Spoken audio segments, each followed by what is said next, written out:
Well, hello, my YouTube friends. So that's what time it is. Just call it 12 o'clock because I spent 15 minutes dusting off the floor. We're blowing it down with compressed air. Let's take a look at this tire. And you can see right here, there's that little bar thing that helps you know how much tread you got left.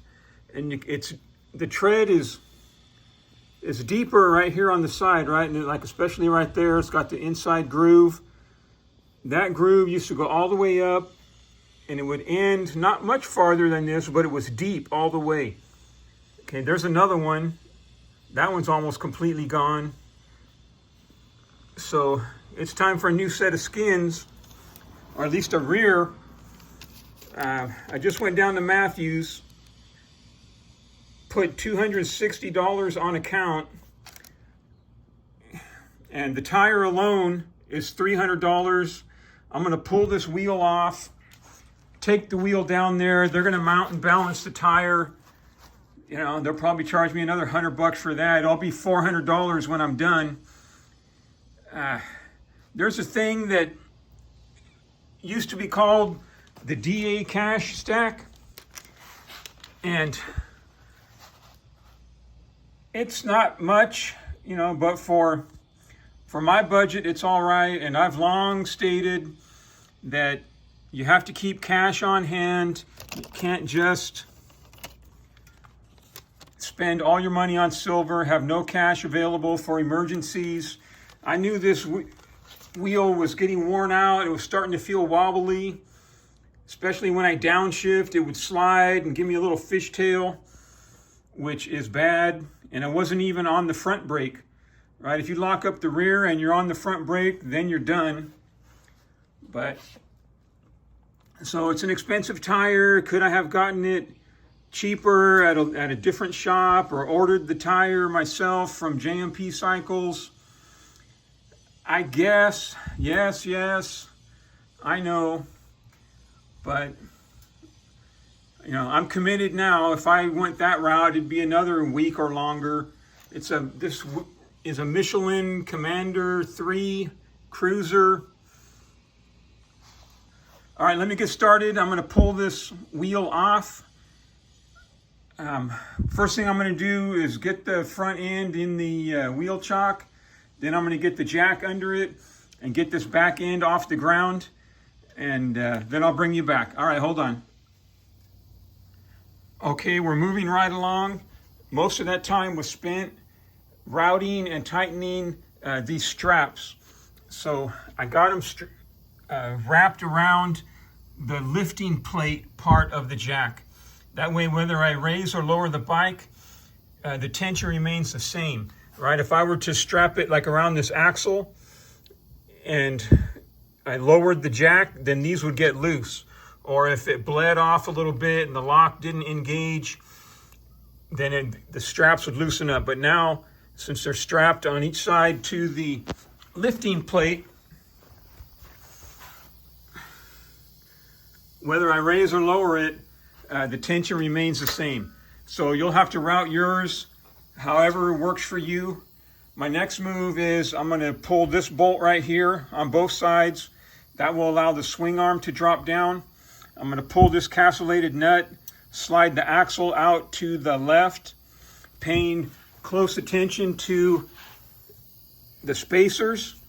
And in fact, this video helps me remember which spacer is where.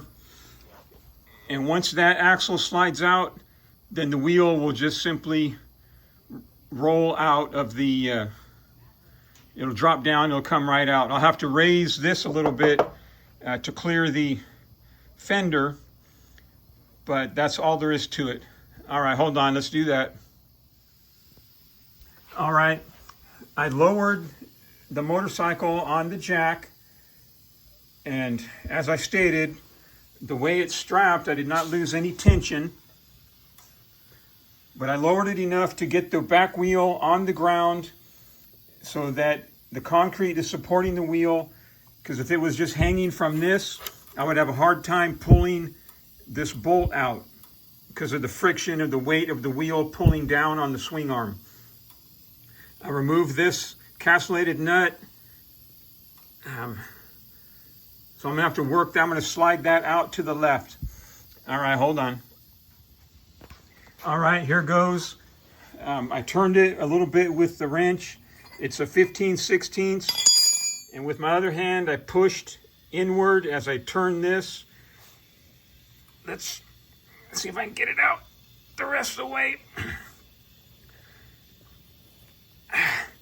It's barely moving. Let me work that out. Okay, hold on. All right, I got that out. I just put a glove on to kind of keep my hand dirty, pulled really hard with one hand and, supported the motorcycle with the other, slid that out. Then I raised the floor jack. I did have one little problem, so you'll want to be careful of this. The inner spacer, while I was on the other side operating the jack handle, the inner spacer got a little bit cockeyed and was jammed in there, and I was trying to figure out what the problem was, but I was able to move the wheel, get that out of the way. So the wheel now should roll right out. I still got this right here, and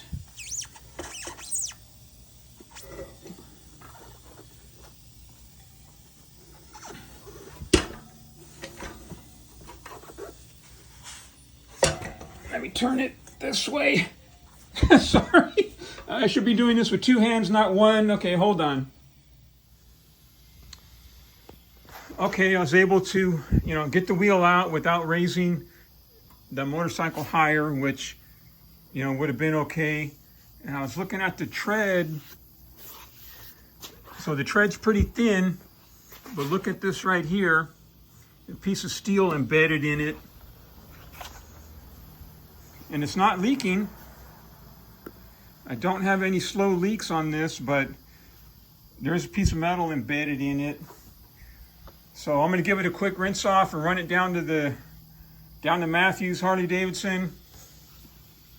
They had that tire in stock. They didn't have to order it, so they're going to slap this on. I'll pay the balance when I pick it up. All right, my friends, I'll see you in a minute when I put this back on. Stand by. Change of plans. I'm going to close out this video where we stand. So it's not too long, right? 45-minute videos get kind of tiresome.